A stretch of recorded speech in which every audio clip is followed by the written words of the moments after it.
வணக்கம். இன்றைய ஆன்மீக தகவலில் பரணி தீபம் பற்றி பார்க்க போகிறோம். அதாவது இந்த பரணி தீபம் என்றால் என்ன?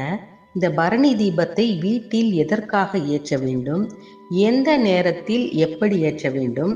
இந்த பரணி தீபத்தை எப்படி ஏற்றினால் நம்முடைய கர்மா, அதாவது பாவக்கணக்கு தீரும் என்பதை இந்த வீடியோ பதிவில் பார்க்க போகிறோம். அதாவது கார்த்திகை தீபத்தன்று அதிகாலையில் திருவண்ணாமலை அருணாச்சலேஸ்வரர் கோவிலில் சிவபெருமான் சந்நிதியில் ஒரு விளக்கு ஏற்றப்படும். பிறகு அதிலிருந்து 5 தீபங்கள் ஏற்றப்படும். மீண்டும் அந்த 5 தீபங்களும் ஒன்றாக ஏற்றப்பட்டு ஒரே தீபமாக மாற்றப்படும். இதற்கு பரணி தீபம் என்று பெயர். ஏகன் அநேகன் என்ற பஞ்சபூத தத்துவத்தை உணர்த்துவதுதான் இந்த பரணி தீபம். கோவிலில் மட்டுமில்லை, வீடுகளிலும் திருக்கார்த்திகைக்கு முந்தைய நாள் பரணி தீபம் ஏற்றப்பட வேண்டும். அதாவது அருணாச்சலேஸ்வரர் கோயிலில் தீப திருநாள் அன்றுதான் அந்த தீபத்தை ஏற்றுவார்கள். ஆனால் வீடுகளில் கார்த்திகை தீபத்திற்கு முந்தைய நாள், முதல் நாளே அந்த தீபத்தை ஏற்ற வேண்டும். அப்படி ஏற்றக்கூடிய தீபத்திற்கு பெயர்தான் பரணி தீபம். இந்த பரணி தீபம் என்ன காரணம்? பரணி தீபம் ஏற்றும் முறை எப்படி வந்தது? வீட்டில் பரணி தீபம் ஏற்றுவதால் நமக்கு என்ன நன்மை கிடைக்கும்? இதெல்லாம் தான் இப்பொழுது பார்க்க போகிறோம். கார்த்திகை மாதமே தீபங்களுக்குரிய ஒரு மாதம் என்று அனைவருக்கும் தெரியும். இந்த மாதம் முழுவதும் வீட்டு வாசலில் தீபம் ஏற்றி வழிபடும் வழக்கம் நம்மிடையே இன்னும் சிலரிடம் இருக்கிறது. ஆனால் பெரும்பாலானவர்கள் திருக்கார்த்திகை துவங்கி 3 நாட்கள் வீடு முழுவதும் திருவிளக்கேற்றி வழிபடும் வழக்கத்தை தான் இன்றும் கடைபிடித்து வருகிறார்கள். உண்மையில் திருக்கார்த்திகைக்கு முதல் நாள் பரணி தீபம், திருக்கார்த்திகை அன்று தீபம், திரு கார்த்திகைக்கு மறுநாள் பஞ்சராத்திர தீபம் என 3 நாட்கள் விளக்கு ஏற்றுவதே ஒரு சரியான முறை. இதில் பரணி தீபம் யம தர்ம ராஜாவிற்காகவும், திருக்கார்த்திகை தீபம் சிவபெருமானுக்காகவும், பாஞ்சராத்திர தீபம் பெருமாளுக்காகவும் ஏற்றப்பட வேண்டுமாம். சிவபெருமான் மகாவிஷ்ணு மற்றும் பிரம்மாவிற்கு ஜோதி வடிவமாக காட்சி தந்த திருநாளைத்தான் திருக்கார்த்திகை தீபமாக கொண்டாடுகிறோம்.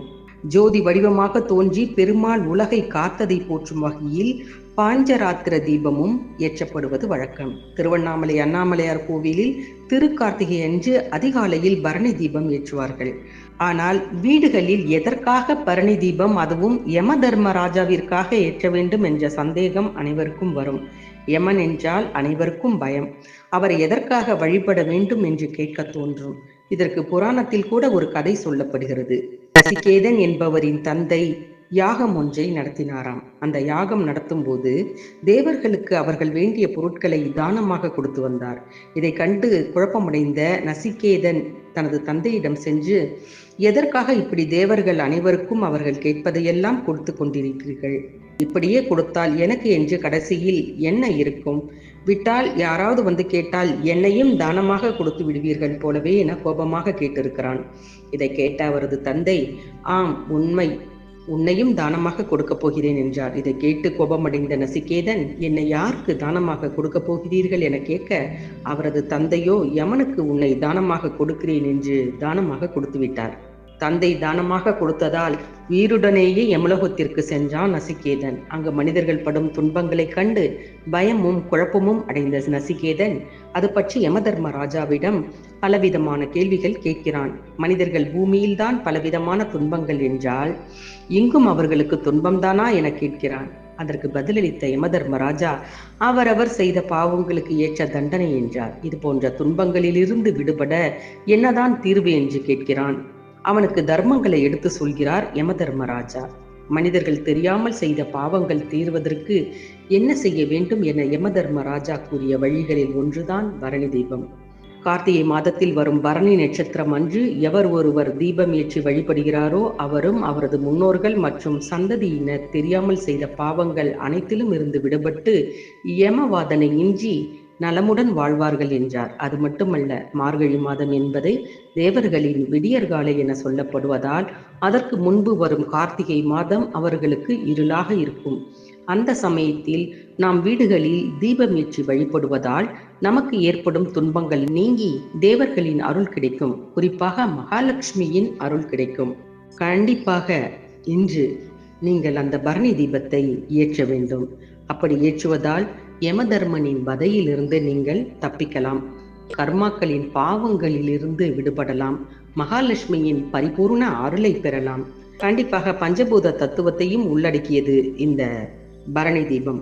கண்டிப்பாக பரணி நட்சத்திரம் அன்று வரக்கூடிய இந்த பரணி தீபத்தை நீங்கள் ஏற்றுங்கள். பஞ்சபூத தத்துவத்தையும் இது உள்ளடக்கி இருக்கிறது. உலகில் உள்ள பஞ்சபூதங்களும் நம்முடைய உடலில் உள்ள பஞ்சபூதங்களும் ஒழுங்காக செயல்பட குறைந்தபட்சம் 5 விளக்குகள் ஏற்ற வேண்டும். ஒரு தாம்பலத்தில் கோலமிட்டு அனைத்து திசைகளையும் பார்த்தவாறு வட்ட வடிவமாக 5 நெய் தீபங்கள் ஏற்ற வேண்டும். பூஜை அறையில் வழக்கமாக ஏற்றும் தீபங்களுடன் சேர்த்து இந்த 5 தீபங்களையும் ஏற்ற வேண்டும். மனைப்பலகையில் கோலமிட்டு அதன் மீது இந்த விளக்குகளை ஏற்ற வேண்டும். கண்டிப்பாக இதை இன்று செய்யுங்கள். பரிபூர்ண மகாலட்சுமியின் அருளை பெறுங்கள்.